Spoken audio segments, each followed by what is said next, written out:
vai seguir nesse tema para tentar entender os impactos econômicos de uma possível aprovação do fim da escala 6x1. E para isso a gente conversa agora com o Arnaldo Lima, que é economista e líder de RI da Apollo Capital. Arnaldo, seja muito bem-vindo e bom dia. Muito bom dia, obrigado pela oportunidade, é um prazer falar com todos vocês. Obrigado a você. Arnaldo, a CNI, Confederação Nacional da Indústria, projeta uma perda de 76 bilhões de reais, uma queda de 0,7% do PIB com essa possível redução de 44 para 40 horas. A CNC também tem estima um aumento de 21% nos custos sobre folha salarial. A FIT projeta uma redução de até 15% no lucro das varejistas. O setor de serviços está preocupado, pequenas e médias empresas estão preocupadas. Eu queria entender exatamente quais são esses possíveis impactos de se aprovar uma proposta como essa, principalmente não levando em consideração particularidades ou especificidades setoriais.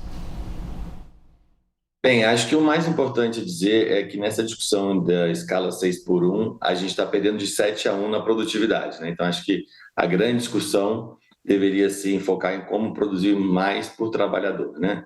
O Brasil, de fato, quando você olha a carga horária semanal, o Brasil trabalha bem mais do que a maior parte dos países desenvolvidos, né? França, OCDE, que trabalham menos de 40 horas. Os próprios servidores públicos, né, têm uma jornada de 40 horas, mas a gente tem que olhar o mercado de trabalho como um todo. Então, quando a gente olha o custo unitário do trabalho em dólar, o Brasil ainda tem fatores competitivos, mas, de fato, precisa crescer em termos de produtividade. A gente está crescendo em mais ou menos 1,2% ao ano, é acima do México, acima de alguns países, mas bem abaixo de Coreia do Sul, Estados Unidos, OCDE, né? Então, o mais importante é que, quando a gente discutiu a modernização trabalhista, inclusive eu fui um dos autores da reforma, a gente valorizou muito a questão do negociado sobre o legislado, né? E a gente ainda tem essa mania de ter um pouco da discussão de paternalismo, né? Então, assim, acho que deveria ter um fortalecimento das relações de trabalho em termos negociais, muito além da questão da PEC, né? Mas, de fato, assim, é uma discussão um pouco atrasada. Então, quando você olha as horas trabalhadas anuais, né? O Brasil trabalha cerca de 2.000 horas contra 1.700 da OCDE, 2.000 do México. Então, o trabalhador brasileiro trabalha mais, mas a gente precisa produzir mais. E para que a gente possa ter uma indústria 4.0, a gente precisa de uma universidade 5.0. Então, a gente tem que ter uma formação acadêmica voltada para o mercado de trabalho. Mas, de fato, essa redução da jornada de 6x1 para ter algo mais flexível, ela vai ter um impacto natural nesses setores, especialmente no momento onde o Banco Central tem dificuldade de reduzir a taxa de juros, onde a inflação de serviços está em 6%, bem acima da média do IPCA. Pois é, né, Arnaldo?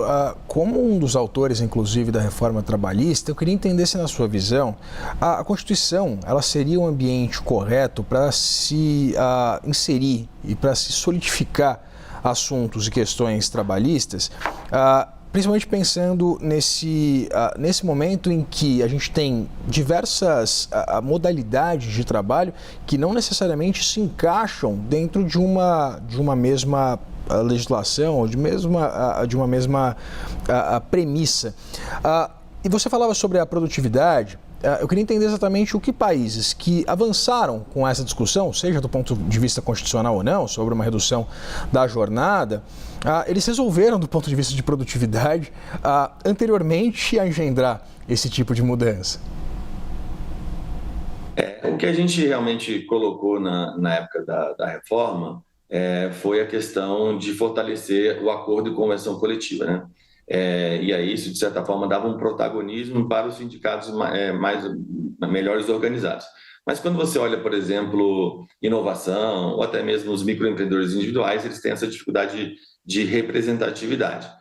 Só que a gente tem um problema no Brasil que a gente olha muito essa questão da hipersuficiência de uma maneira muito de segunda ordem, né? Então, por exemplo, quando a gente discutiu lá atrás, quando a gente fez o Bolsa Família, discutia se você podia ter ou não aquela destinação daquele recurso, e naquele momento entendeu-se ali que as mulheres, especialmente, gastavam o recurso da melhor forma, da forma mais eficiente. E quando a gente coloca os trabalhadores brasileiros sindicalizados, que têm formação universitária, a gente trata eles de forma como se fossem hipossuficientes. Eles não podem gastar o dinheiro do FGTS como deveriam, eles não têm uma flexibilidade sobre a previdência deles.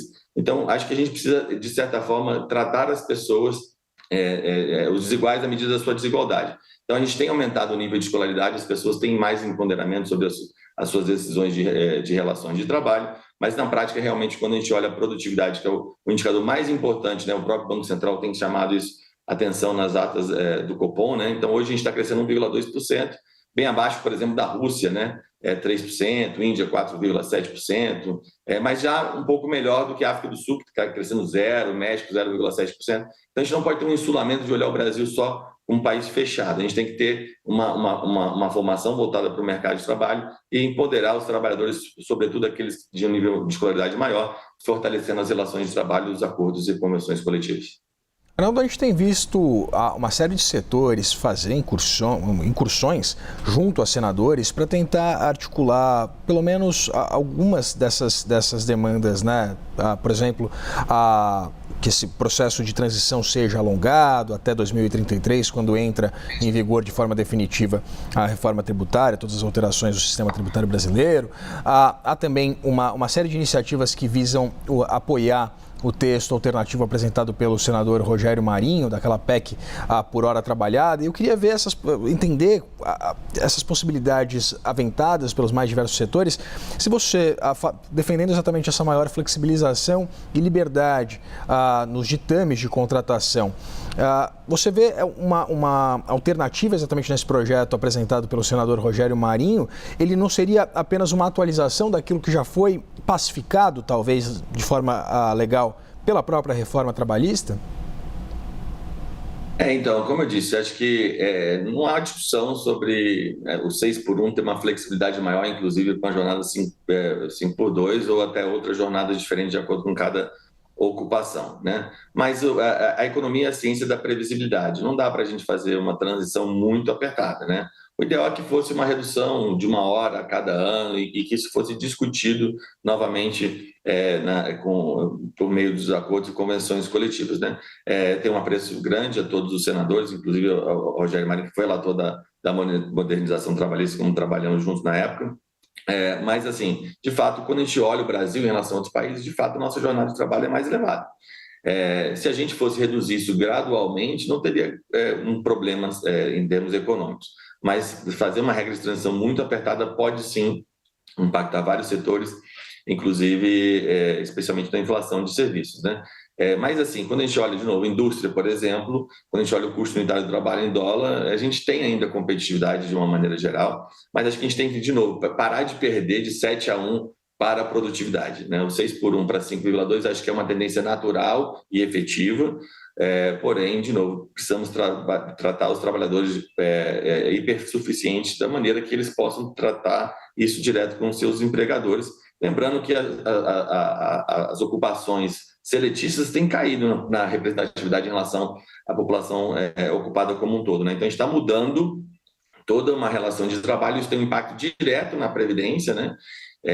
Mas, assim, não há dúvidas que a gente tem, sim, que pensar numa redução de jornada gradual e alinhar isso com as melhores práticas internacionais. Sei com o Arnaldo Lima, economista e líder de RI da Polo Capital. Arnaldo, muito obrigado pela disponibilidade de conversar com a gente aqui na CNN. Prazer falar com vocês. Até mais.